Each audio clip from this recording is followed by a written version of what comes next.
hagaag aan ku bilaabo waxaa lagu wadaa in la soo gabagabeeyo shirka dib u heshiisiinta beelaha deegaanada Galmudug kaas oo 5tii bishan uu magaalada Dhuusamareeb ka furay ra'iisul wasaaraha Soomaaliya Mudane Xasan Cali Khayre. Shirka ayaa waxaa loogu talagalay inay ka soo qayb galaan 356 ergo hase yeeshee waxay gaareen in ka badan 700 ergo oo laga soo kala xulay 12 beelood ee deegaanada maamulka Galmudug waxaana 10 maalmood uu socdo shirka looga hadlay arrimo dhowr ah oo ka mid yihiin ergadii loogu talagalay shirka oo ahay 356 ergo ayaa kor u dhaaftay 700 ergo waxaa si nabad loogu soo dhaweeyay caasimadda Dhuusamareeb muddo bil ah iyagoo aan dareemin ciriiri iyo culeys. waxay si xor ah u soo bandhigeen tabashooyinkii ay qabeen iyo qaladaadkii hore u soo dhacay iyagoo wada qaatay casharro la xiriira xalinta khilaafaadka. waxay wada garwaaqsadeen baahida loo qabo is-saamax, is-cafin, is-aaminaad iyo xalay dhalay. waxay wada bogaadiyeen kaalinta hagar la'aaneed ee dowladda federaalka Soomaaliya ay ka ciyaartay Galmudug gaar ahaan madaxweyne Farmaajo iyo ra'iisul wasaare Khayre. waxay wada bogaadiyeen heshiiskii garabyada siyaasadda ee Galmudug. waxay soo wada dhaweeyeen musharaxiinta xilka madaxtinimo ee Galmudug. waxay wada qireen baahida loo qabo dhismaha maamul cusub oo leh aragti tayo loo wada dhan yahay. waxay wada bogaadiyeen heshiiskii dhexmaray dadka wada dega Xiraale iyo Hurshe oo soo afjira colaadii loogu magac daray colaadda qarniga ee Galmudug. waxay wada qireen baahida degdega ee loo qabo xoreynta deegaanada Galmudug oo weli qaarkood ay gacanta ku hayaan ururka Al-Shabaab. waxaa la filayaa in madaxweynaha Jamhuuriyadda Federaalka Soomaaliya uu soo xiro wajiga koowaad ee shirka dib u heshiisiinta beelaha deegaanada Galmudug. waxaana magaalada Dhuusamareeb laga dareemayaa qabanqaabada soo dhaweynta wafdiga madaxweynaha Jamhuuriyadda Federaalka Soomaaliya Maxamed Cabdullaahi Farmaajo. isla wararka Galmudug ayaan ku guudi jirnaaye guddiga midnimada beelaha Habagidir ee laga soo doortay magaalada Hobyo oo uu hogaaminayo gudoomiyahooda Professor Shirwac ayaa la kulmay wasiirka arrimaha gudaha Soomaaliya Cabdi Sabriye. xubnaha guddiga ayaa wasiir Sabriye ka dalbaday in loo madax banaaneeyo inay soo xushaan xildhibaanada baarlamaanka cusub ee Galmudug ka soo galaya Habagidir oo ay guddi ahaan ku matalayaan. wasiirka arrimaha gudaha Soomaaliya ayaa sidaan xogta ku helayna ka cudur daartay dalabka guddigan isagoona ku wargeliyay in madaxweyne Farmaajo uu maalmaha soo aadan soo gaarayo magaalada Dhuusamareeb arrintaasina ay isaga kala hadlaan. guddigan oo dadaal badan ugu jira sidii madax banaani ay ugu heli lahaayeen soo xulista xildhibaanada ka imaanaya beeshooda ayaa kulamo kala duwan waxay ka wadaan magaalada Dhuusamareeb ee xarunta maamulkaasi Galmudug oo haatan ka soconaya shirka dib u heshiisiinta beelaha deegaanada Galmudug. dalabkan cusub ee guddiga ayaa ku soo aadaya iyadoo ra'iisul wasaaraha xukuumadda Soomaaliya Mudane Xasan Cali Khayre uu ku tala jiro sidii uu uga laaban lahaa heshiiskii ay xukuumaddiisa la gashay ururka Al-Sunna wal Jamiica oo ahaa 30 xildhibaan inay helaan ururkaasi kadib markii ay ku dhalatay baqdin ah musharaxa ay codkooda siinayaan.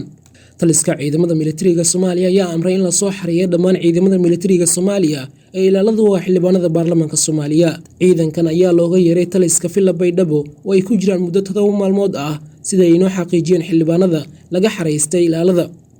dhowr xildhibaan oo aan la hadalna ayaa noo xaqiijiyay in muddo 7 maalin ah ay yihiin ilaalo la'aan isla markaana maanta loo cadeeyay inaysan soo laaban doonin ciidankii ilaalada uu ahaa. muddo dhowr maalmood ah wax ilaalaha ma haysano waxaa looga yeeray Villa Baydhabo ilaa haddana sooma laaban ayay tiri Senator Nuure Jaamac oo ka tirsan golaha aqalka sare ee baarlamaanka Soomaaliya. taliska Villa Baydhabo oo aan la hadalnay waxay noo sheegeen in amarkan uu ka soo baxay General Odawa dib dambana aysan u soo laaban doonin ayuu yiri xildhibaan Dalxa oo ka tirsan xildhibaanada golaha shacabka oo la hadalnay. xubnaha ciidanka laga kaxaystay ilaalo la'aanta ah kuwaas oo ka tirsan baarlamaanka Soomaaliya ayaa gaaraya ku dhawaad 100 xildhibaan oo isugu jira labada gole ee baarlamaanka Soomaaliya. xildhibaanada laga xareeyay ilaalada waa kuwa markii hore ee ilaalo u ahaayeen ciidan ka tirsan gaashaandhigga Soomaaliya halka xildhibaanada kale ee ilaalada u ahaayeen ciidamada kale aysan waxba ka bedelin.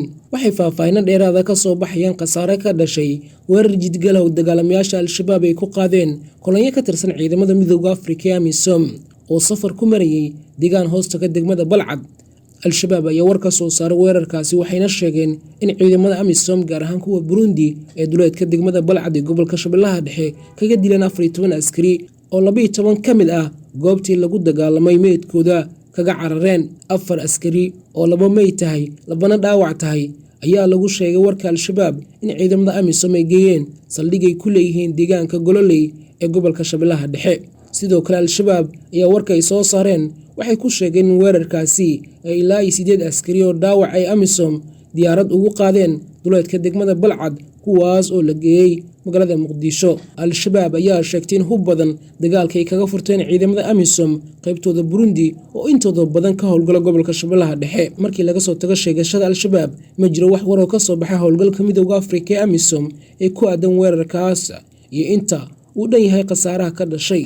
Madaxda ugu sareysa dowladda federaalka Soomaaliya ayaa isku raacay in la xiri karo madaxweynaha maamulka Jubbaland Axmed Maxamed Islaam Axmed Madoobe, labadiisa ku xigeen iyo saraakiil kale oo ka tirsan maamulkaasi. Xubno ka tirsan hay'adaha ammaanka Soomaaliya oo la hadalnay ayaa inoo sheegay amar lagu siiyey in qof xilka haya Jubbaland oo soo maray magaalada Muqdisho ay u xiri karaan, sida wasiirka amniga Jubbaland Cabdirashiid Janan. Amarkan ma aha mid cusub, balse dowladda federaalka Soomaaliya ayaa wada qorshe cusub ay ku doonayso inay gacanta ugu dhigto madaxda maamulkaasi, maadaama diyaaradaha aadaya Kismaayo iyo kuwa ka imaanaya ay ku amartay inay soo maraan Muqdisho. Ciidamadana lagu amray in la xiro madaxweynaha Jubbaland iyo labadiisa ku xigeen iyo weliba dhowr qof oo kale oo ay ku jiraan wasiirada, xildhibaanada iyo saraakiisha ciidanka maamulkaasi. Lama oga sida ay arrintani ku dhaqan gali karto, balse waxaa jira warar sheegaya in Axmed Madoobe uu Kismaayo uga bixi karo kaliya dhinaca badda inta uu kala heshiinayo dowladda Soomaaliya oo la sheegay inay raadinayso fursad ay ku qabato. Axmed Madoobe ayaa sidoo kale awooda inuu raaco diyaaradaha helikobtarka ee ciidamada Kenya oo aan u baahnayn inay xiriir la sameeyaan hay'adaha duulista kuna tagi karo Nairobi. Dowladda federaalka Soomaaliya ma awoodo in Axmed Madoobe ka soo qabato magaalada Kismaayo, maadaama halkaasi ay joogaan ciidamo awood leh oo maamulkiisa ka amar qaata, balse ay doonayso inay ku qabato Muqdisho markii uu soo maray isagoo transi ah sida wasiir Janan, taasi oo aan dhici doonin sida muuqato. Shirkad qandaraasle Kenyaan ah ayaa ku wadeysay safaarada Soomaaliya ee Nairobi inay xabistay dibna jir dishay shaqaale loo diray si uu ugu gudbiyo gal dacwadeedka kiiska ka dhanka safaarada oo laga furay maxkamadda Milindi ee Nairobi. Amos Mutambo ayaa sheegay in loo diiday inuu safaarada ka baxo wax yar kadib markii uu geeyay galka. Amos ayaa eedeynta ku sheegay kiiska ka dhanka safaarada oo uu geeyay maxkamadda, sidoo kalena loo diray wasiirka arrimaha dibadda ee Kenya Monica Juma. Amos ayaa waxaa soo dirtay shirkadda tareenada ee HMS si uu safaarada u geeyo gal dacwadeedka kiiska u dhaxeeya safaarada iyo shirkad dhismaha qaabilsan, kaasi oo ku saabsan dayactir ee shirkaddan sheegtay inay ku sameysay dhisme ay safaaradu ku lahayd Nairobi. Wasaaradda arrimaha dibadda Kenya ayaa waxaa la sheegay inay kulan arrintan ku saabsan la yeelatay mas'uuliyiinta safaarada Soomaaliya, waxaana wasiirka arrimaha dibadda Kenya Monica Juma ay Jimcihii sheegtay in laga yaabo in qofkii loo diray safaarada uu hab qaldan u adeegsaday inuu gal dacwadeedka gaarsiiyo safaarada. Waan ogaan doonaa waxa dhacay ayay Monica ku tiri shirka jaraa'id. Safiirka Soomaaliya u fadhiyay Nairobi Maxamed Axmed Nuur Tarsan ayaa been abuur ku tilmaamay hadalka ninkaasi, wuxuuna wargeyska The East African u sheegay inay tani tahay been cad. Ma jiro wax xanibaad ah, mana lihin qolal aan wax ku xanibno. Waxaan filayaa inay ka faa'iideysanayaan khilaafka siyaasadeed ee u dhaxeeya Kenya iyo Soomaaliya si ay inoo qiyaamaan, ayuu yiri Tarsan. Maalmihii la soo dhaafay waxa magaalada Beledweyne ka taagnaa khilaaf ka dhashay ciidamo ka tirsan kuwa maamulka Hirshabelle kuna tababartay magaalada Beledweyne, kuwaas oo la doonayay in loo qaado magaalada Dhuusamareeb. hase yeeshee taliska ciidanka xoogga dalka Soomaaliyeed ee gobolka Hiiraan Faarax Cali Waasuge Faarax Kooshin ayaa sheegay in ciidamadan ay yihiin ciidamo qaran, balse aysan ahayn kuwa qabiil, isla markaana ay ka howlgeli doonaan. sidoo kale waxa uu sheegay in agabkii ciidamadaasi ay ku shaqeyn lahaayeen la diyaariyay, isagoona intaasi ku daray hadalkiisa haddii la diiday in ciidamadaasi la qarameeyo uu iska casili doono xilka uu hayo ee ah taliyaha guutada shanaad qaybta 27aad. ugu dambeyn taliyaha ayaa waxa uu sheegay in ciidamadan ay yihiin kuwa u diyaarsan saddexda gobol ee Hiiraan, Galgaduud iyo Mudug inay ka fuliyaan howlgallada ka dhanka Al-Shabaab ee ka socda gobolada dalka Soomaaliya.